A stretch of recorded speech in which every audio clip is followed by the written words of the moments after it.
रोज स्वतःलाच ठरवायले की नाही आज हे काम करणारच आहे मी घरातलं, पण काही ना काही कारणामुळे मला बाहेर जावं लागते 2-4 दिवस झालं. मग ते शॉपिंगचं असो किंवा आणखीन दुसरं काही असो, आणि मग बाहेर जायचं म्हणलं की घरातले कामं स्वयंपाक वगैरे सोडून दुसरं तर काही एक्स्ट्राचं होत नाही.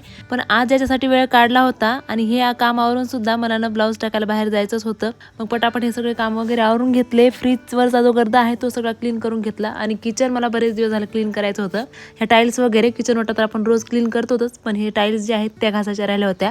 जसं आम्ही इथं राहायला आलोत ना तेव्हापासून एकदा पण क्लीन केलं नाही. किचन ओट्यावरचा सगळा गर्दा काढून घेतला, थोडंसं कपड्याने अगोदर पुसून घेतलं, नंतर स्प्रे केलं निघते का नाही बघितलं तर एकदम इझिली निघू लागलं. ते खिडकीवरती चढून मी पुसून बघितलं पण ते अवघडल्यासारखं होत होतं. मग मी मॉप आणला आणि मॉपने सगळं क्लीन करून घेतलं. एकदम आरामात निघून गेलं ते सगळं आणि स्वच्छ असा किचन ओटा जे आहे बघून डोळ्याला समाधान वाटलं. आता दुसऱ्या दिवशी मला बेडरूम आवरायला घ्यायचंय आणि सगळे कपडे वगैरे व्यवस्थित ठेवून लग्नाच्या दिवशी लागणाऱ्या काही वस्तू, ड्रेस वगैरे, मेकअपचं सामान, ह्या सगळ्या गोष्टी व्यवस्थित ठेवायच्यात. आता भेटूयात नेक्स्ट व्हिडिओमध्ये, तोपर्यंत बाय.